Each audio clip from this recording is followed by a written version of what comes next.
Hi, my name is Cody Moodley. I'm a senior research software engineer in the Social Sciences and Humanities section. In this video, I will explain how to apply the DIANNA Explainable AI Toolkit to a particular use case in the legal domain. The goal of this project is to understand which words contribute to classifying sentences in EU legislation as either regulatory or non-regulatory, that is, whether a sentence contains a particular legal rule. We trained a model on how to classify such sentences. For more details about how we did this, you can find links in the description of this video. We trained this model on data that we extracted from the Eurolex online repository of EU legislation, which is a publicly accessible and open repository. The link is in the description of this video as well. So the model, again, is to try to classify sentences into these two categories, regulatory and non-regulatory. So it's binary classification that we're performing here. And we have an example of a regulatory sentence as well as a non-regulatory sentence here in the notebook. The first example of a regulatory sentence we have is citizens of all member states shall separate their recyclables before disposing of trash or else face a fine. We can see that this regulatory sentence explains some sort of rule that needs to be complied with, and it also makes mention of a particular legal party which needs to comply with this regulation, in this case the citizens of all member states, and it also explains a particular action that they should perform, separate recyclables. It also includes this word shall, and shall is a deontic expression. Deontic expression is a term we use to describe these words which explain the intensity of a particular legal obligation. So in this case, we use shall, but there are also other words like must and may. You can see that a regulatory sentence is distinguished from a non-regulatory sentence because we can determine that the non-regulatory sentence is not containing any specific rule to be followed by any particular entity or legal party. This task of classifying sentences into these two categories is not a trivial task. Some human experts disagree on the classification of such sentences. So that's why it's necessary to try and build a model or try other ways to classify this to see if we can scale this and do this automatically. So I'll move now further through the notebook. In the first few cells, we do some setup code and some imports of relevant libraries. So I'll skip over those. Then we get to the cell here, which is declaring our class names that we are classifying sentences into, constitutive and regulatory. Constitutive is just another term that we use for non-regulatory. And then we also download the model that we will use to classify the sentences, and we'll use DIANNA to explain this model.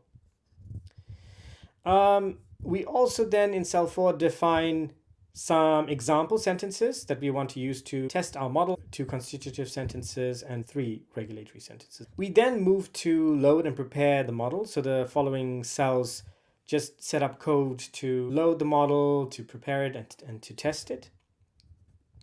I'll skip over those. And then we get to cell 8 where we actually test the model.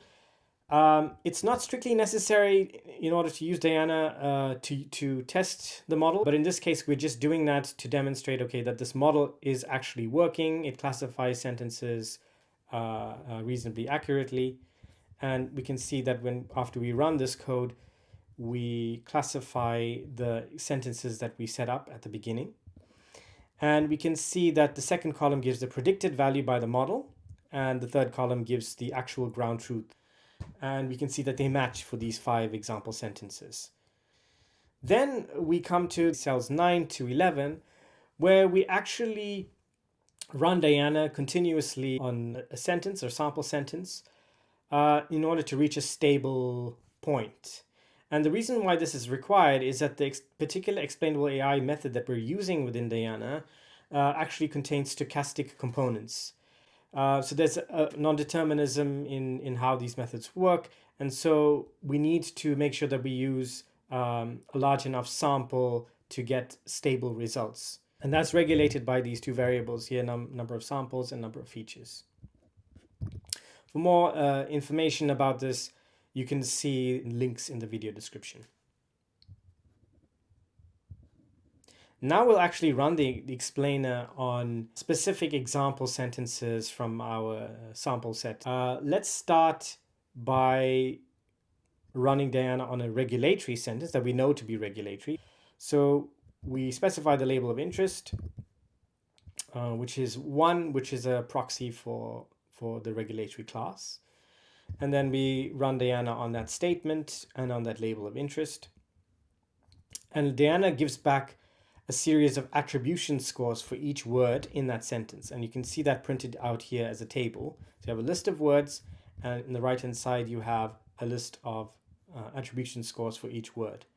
And that's a number between 0 and 1, where the closer the number is to 1, the higher that attribution score is, and therefore the higher that word is in terms of contributing towards the classification result.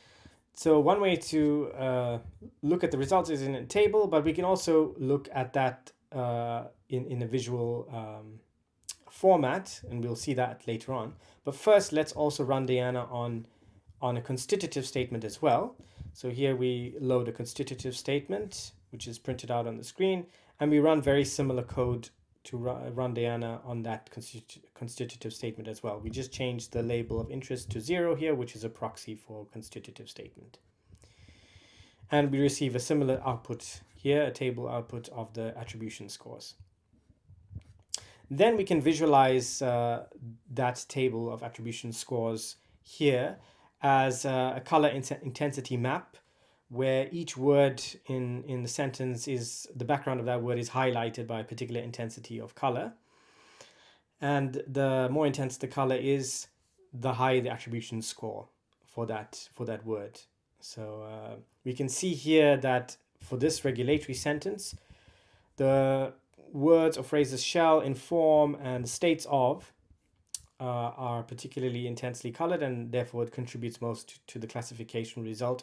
And that makes intuitive sense, because when we see regulatory sentences in practice, often we find there's some sort of action that is required by the entity who's being regulated. And that's what the regulation is specifying, that a specific party should do X.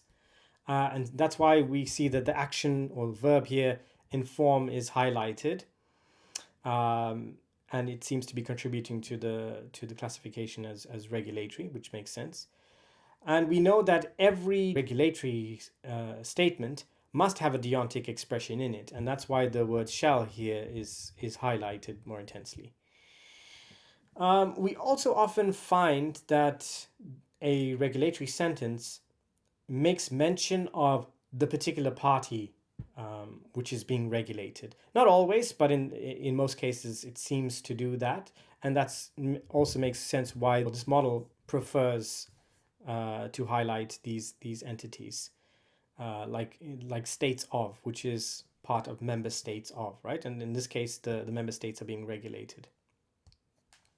So the reason why maybe member is not highlighted, that needs further research. But it could be that that the model is being influenced by mentions in the texts of phrases like United States of America or other geopolitical entities which have this phrase states of in them, which represent entities that can be regulated. For the constitutive case, we have another sentence here, and we can see that the words overall have less intensity of color, which shows that attribution scores are lower.